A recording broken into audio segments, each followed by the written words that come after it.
তার রাজনৈতিক পরিচয় যাই হোক না কেন, তার প্রথম পরিচয় তিনি নাট্য ব্যক্তিত্ব। মঞ্চ কাঁপানো তার অভিনয়, মঞ্চের পেছনে তার পরিচালনা বাংলা সংস্কৃতির এক উৎকর্ষের উদাহরণ হয়েছে বারবার। তিনি ব্রাত্য বসু। এবার রাজ্যে নাটকের পরিধি বিস্তারে ও নতুন নাট্য প্রতিভা তুলে আনতে উদ্যোগী হলেন শিক্ষামন্ত্রী থুরি নাট্য ব্যক্তিত্ব ব্রাত্য বসু। দমদম মুক্তধারার উদ্যোগে হল একাঙ্ক নাটক প্রতিযোগিতা। অংশগ্রহণে বিভিন্ন জেলার 16টি দল। একাধিক বিভাগে পুরস্কার জিতলেন অনেকেই। পুরস্কারের সঙ্গে ছিল আর্থিক সাহায্য।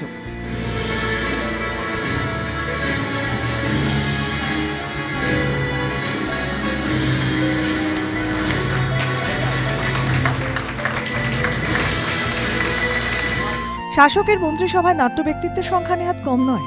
সেচমন্ত্রী পার্থ ভৌমিকেরও বেশ নামডাক নাট্য অভিনেতা হিসেবে। আর নাটক নিয়ে যখন আমন্ত্রণ, তখন শিক্ষামন্ত্রী তথা নাট্য ব্যক্তিত্ব ব্রাত্য বসুর পাশে পার্থ ভৌমিকও। একাঙ্ক নাট্য প্রতিযোগিতা দেখে উচ্ছ্বসিত পার্থ ভৌমিক। মন্ত্রিত্ব রাজনীতি ভুলে নাট্য ব্যক্তিত্ব পার্থ ভৌমিকের দাবি, এরকম আরও একটি প্রতিযোগিতা তিনি করতে চান তাঁর কেন্দ্র নৈহাটিতেও। নাটকের ক্ষেত্রে ব্রাত্য বসুই আমাদের পথপ্রদর্শক। উনি আমাকে অ্যাডভাইস করেছেন, আমি নিশ্চিতভাবে নৈহাটিতে করার চেষ্টা করব। ব্রাত্য বসুর কাছে এটা তার উদ্যোগ হিসেবে দেখা ভুল। এই নাট্য প্রতিযোগিতা আসলে সরকারের নাটকের জন্য যে ভাবনা, তাই এগিয়ে নিয়ে চলার মঞ্চ এই একাঙ্ক প্রতিযোগিতা। আমার মনে হয় যে থিয়েটার কে কেন্দ্র করে আমাদের সরকার প্রচুর কাজ করেছে। 11 সালের পর যদি থিয়েটারের খতিয়ান নেন, থিয়েটার দিয়ে কেউ তাকায় না, কিন্তু পশ্চিমবঙ্গের থিয়েটারের সিনারিওটা পরিকাঠামোগত অর্থে বদলে গেছে। প্রচুর নতুন নতুন দল উঠে এসছে। আমরা চেষ্টা করেছিলাম প্রত্যেকটা ব্লকে নিয়ে গিয়ে থিয়েটার ফেস্টিভ্যাল করবো, যাতে ওখানে নতুন দর্শক তৈরি হয়।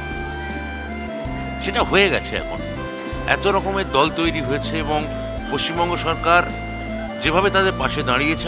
আপনি মুক্তধারা দেখুন, আমার এই সাউথ দমদম মিউনিসিপ্যালিটিতে আমরা করলাম। এটা কিন্তু আপনি বলতে পারেন আমাদের সরকারের কাজকর্মেরই এক ধরনের একটা সম্প্রসারণ।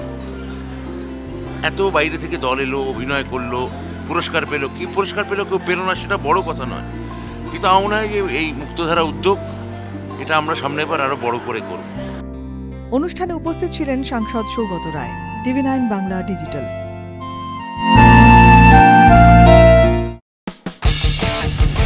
কোনো পুরনো খবর নয়, সকাল থেকেই পুরো দিনের আভাস। লোকাল থেকে গ্লোবাল, ঘটনাস্থল থেকেই রিপোর্টারের মুখে শুনে নিন আসল ঘটনা।